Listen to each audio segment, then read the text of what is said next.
안녕하십니까. 암호화폐 정보를 전달해드리는 닥터 비트맨입니다. 네, 비트코인은 가장 인기 있는 암호화폐가 아니다라는 내용이 나왔습니다. 과연 무슨 내용일까요? 네, 새로운 통계에 따르면 스테이블코인 테더는 적어도 거래관에서는 현재 세계에서 가장 인기 있는 암호화폐로 보인다고 합니다. 네, 이 명예가 비트코인에 속했던 반면 테더의 하루 거래량은 현재 비트코인보다 35억 달러가량 많은 것으로 보인다고 하는데요. 네, 최근 암호화폐 사이의 거래량을 비교한 결과 연구자들은 테더가 거래량 207억 달러로 가장 많이 사용되는 암호화폐로 꼽았다고 합니다. 네, 반면 비트코인은 172억 달러에 그쳤다고 하는데요. 이러한 수치는 여러 요인에 따라서 자주 바뀐다는 점에 유의를 해야 한다고 합니다. 네, 또한 최근 이제 몇 주 동안 비트코인과 다른 대부분의 알트코인의 가격 변동성이 더욱더 커졌는데 이것이 암호화폐 이용자들이 가격 안정을 위해 테더와 같은 스테이블 코인으로 눈을 돌린 이유 중 하나일 것이라는 게 이 자료의 추측입니다. 네, 역사적으로 테더는 항상 모든 면에서 비트코인 아래에 있었는데요. 네, 그것은 훨씬 더 작은 시가총액을 가지고 있었고 가격은 1달러에 고정이 되어 있습니다. 한편 비트코인의 가격은 오르락 내리락하는 경향이 매우 크죠. 대부분의 시장 심리에 영향을 받고 있습니다. 테더의 이제 거래량이 처음으로 비트코인을 넘어섰을 때 4월에 뭔가 변화가 있었다고 하는데 그 이후로 이 스테이블 코인은 거래량 측면에서 대부분 약 18%를 차지하며 가장 큰 규모의 암호화폐 즉 비트코인과 경쟁을 하고 있다 이렇게 얘기를 하고 있네요. 네, 테더가 이제 비트코인보다 거래량이 많기 때문에 가장 인기 있는 암호화폐가 아니다라는 내용이었습니다. 단순 거래량만 보고 있으면 이 말에 반박할 수 없긴 합니다. 하지만 비트코인은 암호화폐의 얼굴로서 그 입지가 확고하죠. 네, 디지털 골드로서의 이미지, 전 세계적인 지정학적 리스크가 거세지면서 더욱 확고해지는 해지 수단으로서의 입지, 그리고 사람들의 머릿속에 박힌 인식들을 고려하자면 모든 암호화폐 중에서 비트코인만큼 인지도 있는 것은 없다라는 생각이 듭니다. 네, 암호화폐 시장이 급락하며 이제 테더의 거래량이 일시적으로 비트코인을 앞서는 듯 보이지만 빠른 시간 내에 비트코인의 거래량이 손쉽게 테더의 거래량을 앞서지 않을까 생각이 들게 됩니다. 네, 독일의 WEG 은행이 이제 내년부터 암호화폐로 결제 처리를 한다고 합니다. 암호화폐 전문 미디어 코인데스크에 따르게 되면 독일 WEG 은행은 내년부터 유통업계 암호화폐 이제 결제권을 처리할 계획이라고 하는데요. WEG 은행은 블록체인 기업인 리미크, 토큰페이, 라이트코인 재단이 부분 소유를 하고 있습니다. 네, WEG 이제 은행 CEO 마티아스 본 하우프는 현재 해당 프로그램을 테스트 중이라며 내년 초 일반 대중에게 앱을 공개할 계획이라고 언급을 하면서 유통업체는 소비자로부터 받은 암호화폐를 은행 계좌를 통해서 법정화폐로 바꿀 수 있을 것이다 언급을 하고 있습니다. 네, 암호화폐의 유즈 케이스가 늘어나는 긍정적인 소식이었습니다. 연말 들어서 이제 이러한 소식들이 빠르게 증가하고 있는데요. 네, 기사에 나오는 라이트코인과 스위스 토큰페이는 이미 2018년 7월 달에 독일 WEG 은행 인수를 위한 전략 제휴를 체결했었습니다. 라이트코인이 WEG 은행의 지분 9.9%를 인수했죠. 비트코인과 라이트코인이 일단 먼저 지원될 것으로는 보이는데 앞으로 더 많은 암호화폐가 추가될 것으로 보입니다. 이러한 유즈 케이스는 꾸준히 늘어날 것으로 보이는데요. 네, 이러한 것들이 하나씩 쌓여서 제도권으로의 진입이 하루빨리 일어나길 바라보겠습니다. 네, 베네수엘라과는 이런 소식이 나왔습니다. 베네수엘라의 대통령이 암호화폐 국내외 결제 활용 적극 추진할 것이다 라고 언급을 했는데요. 네, 핀테크 전문 미디어 페이먼트닷컴에 따르게 되면 니콜라스 마두로 베네수엘라 대통령이 최근 기자회견에서 암호화 자산이 국내외 무료 결제를 진행하는 데 있어서 적극 활용될 수 있도록 정부 차원에서 지원할 것이다 이렇게 언급을 했습니다. 네, 이와 관련 그는 재정부, 중앙은행 등 당국 기관은 새로운 결제 수단을 갖게 될 것이라며 모든 이들은 중앙은행 계좌를 통해 국내외 결제뿐 아니라 은행 거래 서비스를 이용할 수 있게 될 것이라고 언급을 했네요. 네, 베네수엘라는 현재 암호화 자산 결제 관련 중앙은행 주도로 내부 테스트를 진행하고 있는데요. 최근에는 중앙은행이 외환보유고 자산에 비트코인과 이더리움 등 암호화폐를 편입하는 방안을 검토하고 있다고 밝혔습니다. 2018년 2월에는 정부 차원에서 세계 최초 국영 암호화폐이자 석유자원 기반 페트로를 발행했죠. 네, 현재 개인적으로 리브라만큼 기대되는 이벤트인데요. 전 세계 최초이죠. 정부 발행으로 암호화폐를 발행을 하고 밀어주고 침체되다 못해 망해버린 경제를 암호화폐로 일으키겠다는 것 자체가 참 대단한 것 같습니다. 네, 기사에서 나온 바와 같이 외환 보유고 자산에 비트코인과 이더리움 등 암호화폐를 편입하는 방안을 검토하겠다 밝혔었죠. 네, 그만큼 암호화폐로 경제를 부흥시키겠다는 결의가 단단한 것으로 이렇게 보입니다. 이 베네수엘라의 암호화폐 정책이 성공적으로 진행이 되게 된다면 현재 비슷한 상황의 아르헨티나, 브라질 등 자국의 화폐 가치가 낮아진 국가들에서도 도입할 가능성이 굉장히 높아질 것입니다. 네, 일본 또 선진 국가들 또한 가만히 있을 수 없을 텐데요. 네, 그만큼 이번 베네수엘라의 페트로가 많은 의미를 지닌 것 같습니다. 한번 지켜보도록 하겠습니다. 앞으로 페트로는 국가가 주체가 되어 발행하고 지원하는 만큼 많은 일들이 기사화되지 않을까 생각이 듭니다. 네, 그러면 코인 마켓캡에서 가격 보고 다음 기사로 넘어가도록 하겠습니다. 지금 메이저 탑10 코인들 전반적으로 소폭 상승 및 하락을 하는 각각의 모습들을 볼 수가 있습니다. 비트코인 같은 경우는 2% 상승하면서 1010만원대, 이더리움은 2% 똑같이 상승하면서 21만 6천원대, 리플 XRP는 전날 대비 소폭 하락을 하면서 307원대를 보여주고 있습니다. 테더 같은 경우는 꾸준하죠. 지금 1달러대를 계속 유지를 하고 있네요. 네, 비트코인 도미넌스 같은 경우는 소폭 하락을 하긴 했지만 아직까지 매우 강력한 암호화폐의 시가총액 점유율을 볼 수가 있습니다. 비트코인 도미넌스가 내려가야지 하루빨리 알트코인의 대상승장이 찾아오게 될 텐데요. 단기적으로 볼 때는 지금 기대하기는 조금 힘들지 않을까 생각이 드네요. 네, 스위스 금융당국이 두려운 건 리브라가 아닌 암호화폐 프로젝트다라고 언급을 했습니다. 과연 무슨 내용일까요? 네, 마크 브랜슨 스위스 금융시장 감독청은 20일 우리가 두려워하는 것은 리브라가 아닌 암호화폐 프로젝트다라고 밝혔습니다. 네, 그는 최근 취리히에서 열린 블룸버그 행사에서 금융시스템 외부 어디에서인가 발전의 사이버 공간을 통해 퍼져나가 결국에는 막을 수 없을 만큼 커지는 암호화폐 프로젝트들에 대한 두려움이 있다며 물론 일부 투명하게 진행되는 프로젝트들이 존재하긴 한다 강조를 했는데요. 네, 그는 또한 이날 리브라가 엄격하게 돈 세탁 방지 가이드라인을 따를 것이고 향후 당국이 추가적인 장애물을 만들어내지는 않을 것이라고 하면서 동일한 리스크에 동일한 규정을 요구한다는 원칙하에 열린 마음으로 받아들일 것이라고 부연 설명했습니다. 네, 스위스 금융감독청이 암호화폐 프로젝트를 두려워한다는 기사였는데요. 네, 그만큼 암호화폐 자체가 가지고 있는 효율성 그리고 잠재력이 높다는 것을 반증한 것이 아닌가 생각이 들게 됩니다. 네, 지금 금융 선진국 쪽에서 제도권으로 이제 도입이 되지 않는 상태에서도 굉장히 많은 유즈 케이스의 실험과 효율성을 보여주고 있고 또 많은 분들이 아시다시피 이미 많은 글로벌 IT 기업뿐만 아니라 세계에서 이제 손가락에 꼽히는 투자 회사들 또한 암호화폐 시장의 선점 효과를 누리기 위해서 투자하고 있는 것은 여러분들도 잘 아실 거라 생각이 듭니다. 네, 그렇다면 만약 이러한 노력들이 쌓이고 쌓여서 암호화폐 시장이 본격적인 제도화가 이루어지게 된다면 다음은 어떻게 진행이 되게 될까요? 네, 그 파급력은 상상 이상일 것입니다.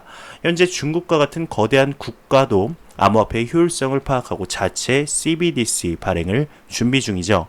현재 기사화되고 있지는 않지만 미국 또한 분명히 움직이고 있을 겁니다. 다만 우리 같은 일반 시민들은 모를 뿐이죠.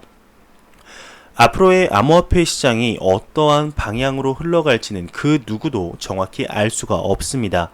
비관론자 분들의 의견처럼 소리소문 없이 사라질 수도 있겠죠. 하지만 개인적으로 유튜버 본인은 절대로 그렇게 생각하지 않습니다. 암호화폐 시장 침체기는 있을지 몰라도 절대로 사라질 일은 없습니다.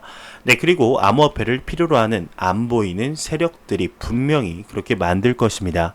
지금도 가격을 제외하고 시장의 내용을 종합해 보자면 유스케이스가 작년에 비해 비교도 안 될 정도로 확장이 되고 있는 모습들을 눈으로써 확인할 수 있는데요. 네, 암호화폐의 기본 베이스가 되는 블록체인도 서서히 산업 전반에 스며들고 있죠. 네, 한번 보도록 하겠습니다. 정답은 시간만이 알려주겠죠. 네, 5년 뒤, 10년 뒤 암호화폐 시장이 사라질지 아니면 지금과도 비교도 안 될 정도로 성장을 하게 될지 한번 지켜보도록 하겠습니다. 네, 다음 소식은 이제 매일같이 나오는 리플에 관한 소식입니다. 한번 보도록 하겠습니다. 네, 10억 개의 XRP가 언락을 했다고 하는데요. 네, 하나로 이제 3,079억 원 규모라고 합니다. 네, 그러면서 그 다음 내용도 한번 보도록 하겠습니다. 이제 외신에서 XRP 주요 결제 솔루션 리브랜딩 가능성을 제기했는데요. 네, 암호화폐 전문 미디어 데일리 호들이 이제 리플이 엑스래피드, 엑스커런트, 엑스비아 등 3종 자사 주요 결제 솔루션 정보를 공식 웹사이트에서 삭제했다면서 리플이 주요 서비스에 대한 리브랜딩을 추진하는 것 같다. 자체 기업 전용 블록체인 네트워크인 리플렛을 중심으로 주요 세부 서비스 브랜드를 재정립하는 것 같다는 의견이 제기되고 있다 전했습니다. 네, 엑스래피드는 엑스커런트와 달리 법정 화폐 대신 XRP를 매개체로 활용해서 해외 송금 서비스를 지원하죠. 네, 엑스비아 같은 경우는 인터넷망으로 정보 전달이 가능한 리플의 API 솔루션으로 별도 소프트웨어 설치 없이 디지털 지갑과 지불, 송금업체 자금을 추적할 수 있고 이체 상태 등 다양한 정보를 공유를 할 수가 있습니다. 네, 여기서 살짝 안 나온 부분이 있어서 다음 자료도 한번 가져와 봤습니다. 지금 이제 리플사의 홈페이지에 보게 되면은 이제 리플의 엑스래피드와 관련하여서 온 디맨드 리퀴디티라는 용어를 사용해서 기술 이름을 바꾼 것으로 보인다고 합니다. 네, 한번 리플의 직접 사이트에 들어가 봤는데요. 네, 보게 되면 온디맨드 유동성이라고 나오고 그 어디에서도 엑스래피드, 엑스커런트, 그리고 엑스비아 이거를 볼 수가 없습니다. 지금 머니그램도 이렇게 나오고 있네요. 네, XRP의 언락 소식과 리플의 대규모 리브랜딩이 될 수도 있다는 기사였습니다. 굉장히 흥미롭게 봤는데요. 네, 실제 이제 홈페이지에서도 보시다시피 엑스래피드, 엑스커런트, 엑스비아 단어를 찾아볼 수가 없고 온 디맨드 유동성이라는 탭만 확인할 수가 있습니다. 네, 현재 그 어떤 것도 리플사에서 공식적으로 밝힌 게 없는데요. 왜 지웠는지 리플사의 솔루션을 통합할 생각인 것인지는 아무것도 알 수가 없습니다. 네, 하지만 이제 얼마 지나지 않아서 리플의 공식 입장이 곧 나오지 않을까 생각이 드는데 리플사의 공식 발표가 나오게 되면 바로 여러분들께 전달해 드리도록 하겠습니다. 네, 벡트에 관한 소식이 하나 나왔습니다. 벡트의 비트코인 결제 수용하고자 하는 소비자 브랜드와 대화 중이다. 네, 한번 보도록 하겠습니다.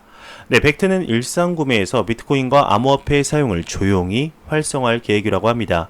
네, 벡트의 모 회사죠. 인터컨티넨탈 익스체인지의 설립자 겸 CEO 제프 스프레처와 벡트의 CEO 켈리 로플러는 디지털 자산을 받아들이려는 소비자들 브랜드들과 대화 중이라고 확인이 됐는데요. 네, 스타벅스는 이미 매장에 벡트의 결제 소프트웨어를 설치할 계획인데 이 소프트웨어는 고객이 비트코인으로 구매를 할 때 사용할 수 있다고 합니다. 네, 보도에 따르게 되면 스타벅스는 이 회사에 중대한 지분을 가지고 있다고 하는데 비트코인은 비용적 관점에서 소액 신용카드 산업을 흔들 수 있을 가능성이 있다고 하네요. 네, 카드펠로우에 따르게 되면 소매 업체들은 비자, 마스터카드, 그리고 디스커버리 트랜잭션에 대해서 평균 1.95에서 2%의 수수료를 지불해야 한다고 하는데요. 네, 벡트 관계자는 포춘지에게 자사의 즉각적 목표는 비트코인을 평판 좋은 투자 대안으로 확립하는 것이라고 언급을 했습니다. 네, 이 회사는 많은 분들이 아시다시피 지난주 비트코인 선물 상품을 출시를 했지만 그들의 초기 거래량을 미미하기만 하죠. 네, 벡트도 비트코인의 유즈 케이스를 늘리고자 한다는 내용이었습니다. 네, 여러분들도 아시다시피 벡트 같은 경우는 암호화폐 시장의 기대주였죠. 빅 이벤트였습니다. 1년 이상 동안 연기가 되면서 벡트가 오픈하면 암호화폐 시장에 대규모 상승이 있을 것이다. 기관 투자자들이 대거 유입되며 가격에 상승이 있을 것이다 등등 많은 기대감을 한몸에 받았던 이벤트였습니다. 하지만 막상 오픈을 하고 보니 거래량이 미미해서 실망감을 안겨주었었는데요. 네, 그래서 그런가요? 벡트가 그 외에 부가적인 사업을 확장하려는 것으로 보입니다. 네, 현재 이런 모습을 보게 되면은 일부 투자 투자자들은 팩트 뭐 별거 없다 이럴 거면 문 닫아라 라는 격한 반응도 보여주고 있는데, 장기적인 관점에서 봤을 때 팩트는 암호화폐 시장에 있어 무조건 호재다라고 볼 수 있을 것 같습니다. 네, 현금이 아닌 실물 비트코인으로 선물 거래를 한다면 비트코인의 지금까지 볼 수 없었던 유동성을 제공하게 될 텐데요. 네, 지금 당장은 반암호화폐적인 기조가 돌고 있어서 기관 투자자들이 굳이 하지 않는다는 것이죠. 네, 규제만 올바르게 잡힌다면 팩트의 거래량 문제는 자연스럽게 풀릴 것으로 보입니다. 네, 현재 많은 부분들이 규제 때문에 확장되지 못하고 있는 것을 볼 수가 있는데, 미국이 선제적으로 암호화폐 시장에 명확한 프레임워크를 제시해 주었으면 좋겠네요. 네, 바이낸스 US가 새로운 지역의 암호화폐 거래를 확대한다는 소식입니다. 네, 거래소 바이낸스의 미국판 바이낸스 US는 미 자치령 푸에르토리코에도 서비스를 확대한다고 합니다. 네, 발표 시점에 계좌 개설과 KYC 인증 절차를 시작을 했는데, 바이낸스 US는 지난주 25일부터 미국에서 13개의 주를 제외하고 거래 서비스를 개시를 했고, 처음으로 새로운 지역으로 이용 범위를 확대했다고 합니다. 네, 회사는 오픈 당시부터 보다 많은 지역으로 확대한다는 취지를 발표하고 있었는데요. 네, 이 거래소는 알트코인 상장에 대해서도 확대한다는 내용을 보고하고 있습니다. 네, 현재의 취급 종목은 총 12종의 암호화폐 바이낸스 US의 CEO인 캐서린 콜리는 향후 보다 많은 알트코인을 상장을 진행시켜 간다고 언급한 바 있습니다.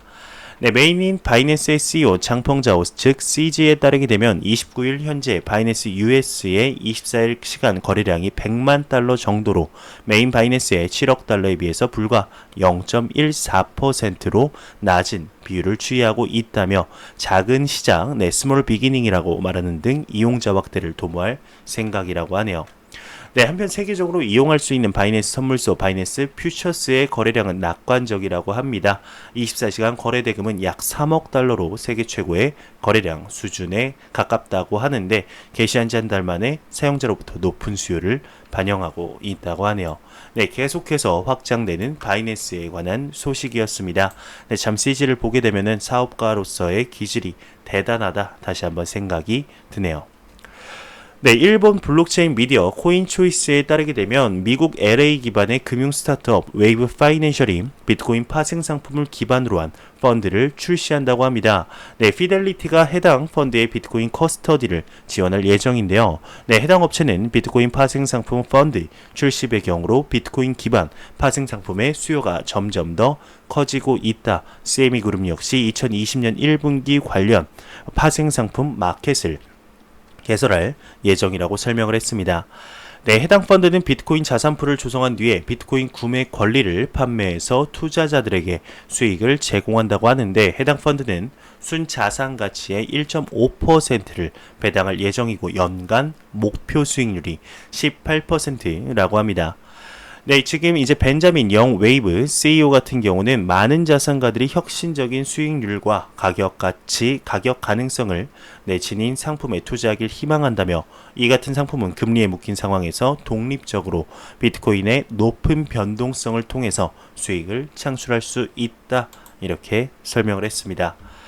네, 한국인터넷진흥원은 부산 블록체인 특구 10개년 계획을 만든다고 합니다.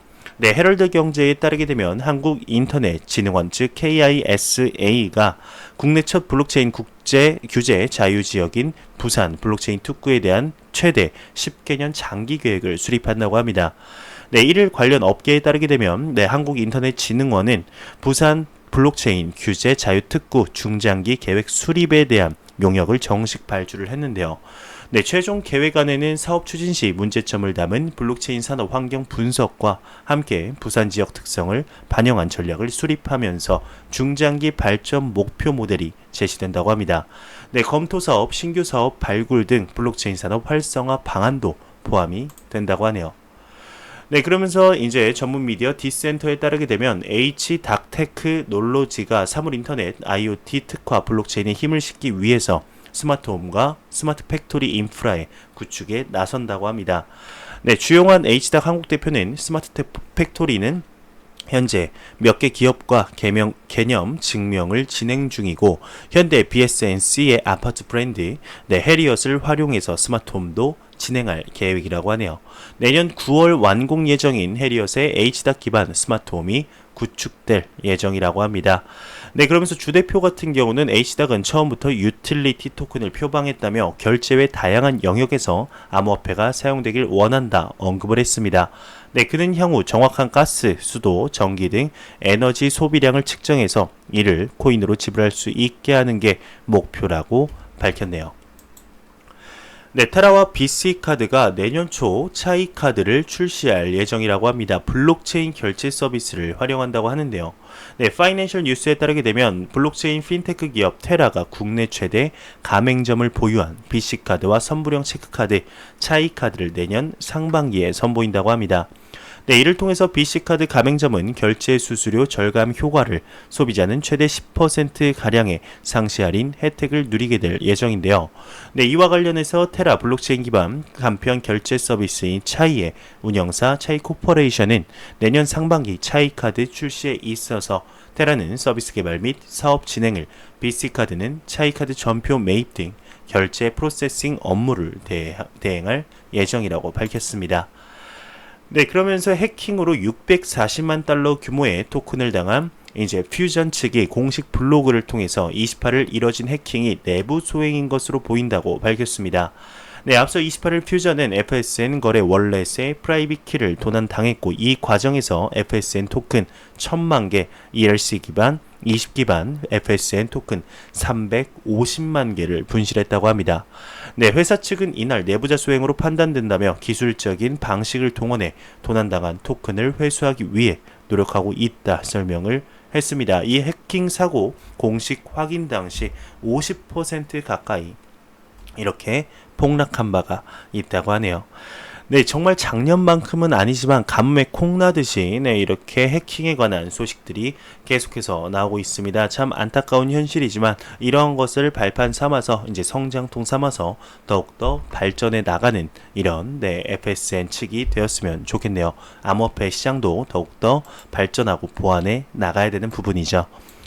스텔라가 향후 업그레이드를 통해서 인플레이션 특성 제거를 제안했습니다. 암호화폐 프로토콜 스텔라는 향후 업그레이드를 통해 인플레이션 특성 제거를 제안하고 있다 이렇게 보도를 했는데요.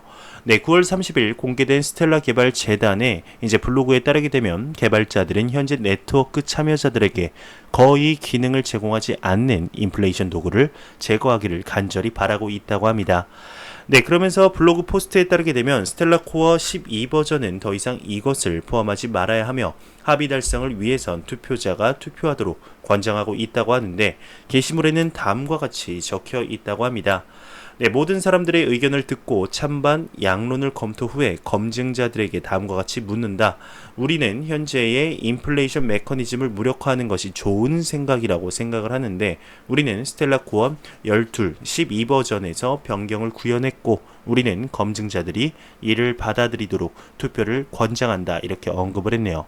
네트워크 검증자들은 10월 28일까지 새로운 버전 12를 설치해야 하고 이때 개발자들은 그 결과를 분석할 것이라고 합니다.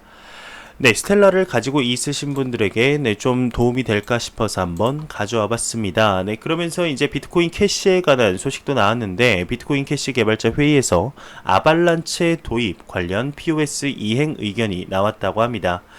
여기서 아발란체는 비트코인 캐시가 목표로 삼는 제로 컨펌 결제 시스템을 안정화시키는 것으로 주목받는 프로젝트라고 하는데요.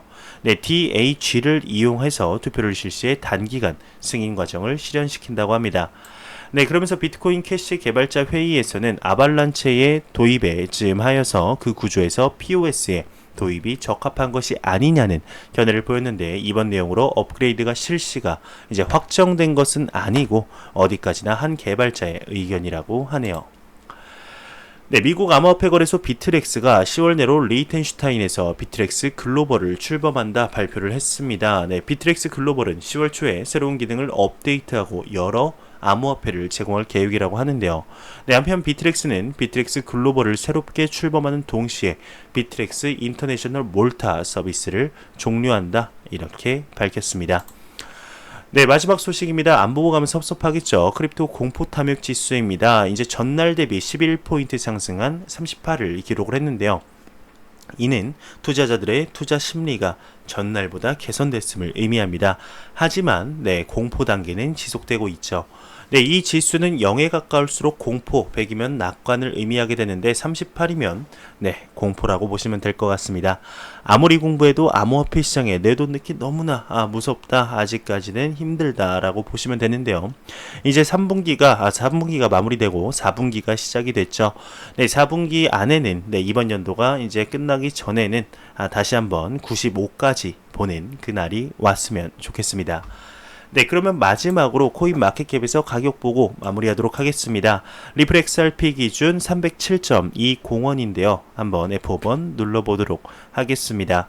305.28원이네요. 한 2원 정도 하락을 했는데, 이번에 소폭 하락이 정말 대규모 상승으로 가는 발판이 되기를 진심으로 바라봅니다. 제가 준비해온 소식은 여기까지입니다. 영상이 도움이 되셨다면 구독과 좋아요 그리고 광고 한 편만 처음부터 끝까지 시청해 주시기 바랍니다. 이 채널은 오직 광고 수익으로 운영이 되게 됩니다. 항상 영상 시청해 주시는 시청자분들, 구독자분들 너무나 감사합니다. 저는 다음 영상으로 찾아뵙도록 하겠습니다. 지금까지 닥터 비트맨이었습니다. 감사합니다.